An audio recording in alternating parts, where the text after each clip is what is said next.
everyone. I'm Terry Robinson. I'm the executive editor at SC Magazine. Today I have with me Darren Hayes. He's assistant professor and director of cybersecurity at Pace University's Seidenberg School of Computer Science and Information Systems here in New York. Hey Darren, how are you? Good, thank you.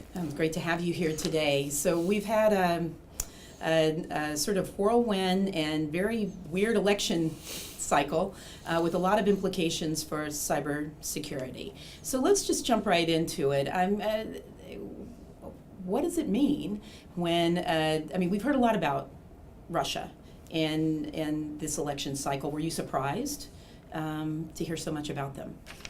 I think generally we've seen Russia in terms of threats more from carding schemes and hackers, but generally not in the frame of trying to influence the potential outcome of an election, which was very interesting and intriguing. Okay. So let's talk a little bit about the implications of a nation state trying to sort of muck with the U.S. Election. Thoughts? Sure. I think what was interesting with the election is that we had, first of all, a nation state that was potentially supporting one particular candidate over another. But we also had a hacktivist leader in the name of Julian Assange and WikiLeaks, who was, making available information from the DNC and this leak of Hillary Clinton's emails. So we kind of had this two-pronged hacktivist attack, so to speak, which was very interesting with this election. Yeah, it sort of raises a question of, can privacy and transparency coexist these days, I think, too. Yes, and I think what's challenging about this election is that if you have a state-sponsored attack, it can be very, very difficult to understand how that attack occurred. And so I know companies who've investigated advanced persistent threats, which are state-sponsored attacks from countries like China or Russia. And it can take 3 to 6 months to actually understand how an attack occurred, which may be months after something occurred. So we might see information about how this election was influenced by Russia months from now. But forensics are pretty solid, right? I mean, there seems to be, at least in the general electorate, a little bit of a misunderstanding or maybe a lack of knowledge that there are solid forensics there. Yes. So forensics plays a very important part in terms of incident response. So what we do is we're able to take a look at a system and see how it was compromised versus a system that wasn't compromised. But it can also be like searching for a needle in a haystack. So I've heard of instances where there has been a state-sponsored attack where 2 lines of code were changed in a Windows help file, for example. So the problem is that your traditional security tools like intrusion detection, firewalls, don't pick up these types of sophisticated attacks from state-sponsored. Okay, so now Donald Trump is the president-elect. And what do you think that's going to mean for cybersecurity going forward? What are the opportunities there? And maybe what are the challenges as well? I think that one of the main concerns will be critical infrastructure. The Obama administration did make that a priority after attacks on Aramco, for example, with the destruction of 30,000 computers. We've seen what happened with North Korea's attack on Sony.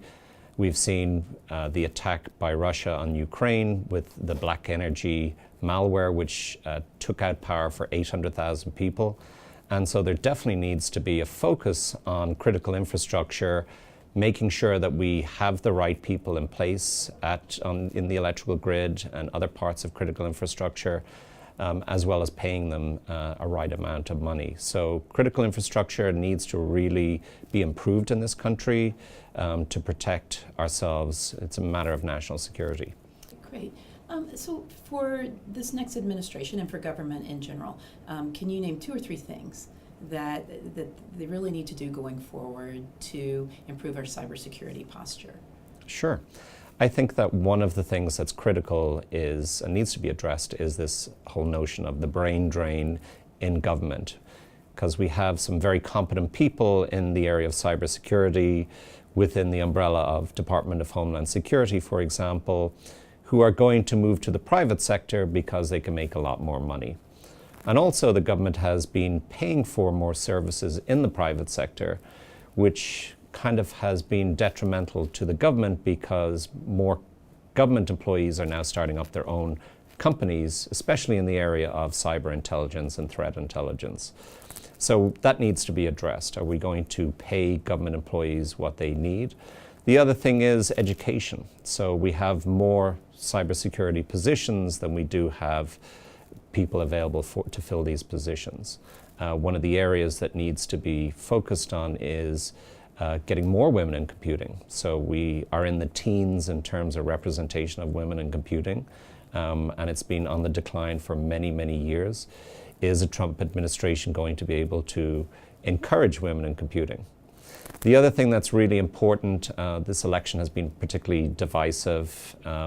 Many groups have felt that they've been insulted perhaps during this election. And it's really important to understand the makeup of people in the IT sector.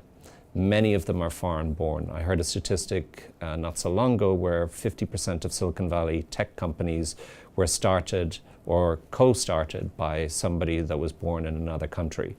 So immigration is really, really important in terms of maintaining our cybersecurity strengths in this country. All right, so Darren, I thank you for being with us today. Again, I'm Terry Robinson, Executive Editor at SC Magazine, here with Darren Hayes from Pace University. Thank you so much for tuning in, and there's more to come.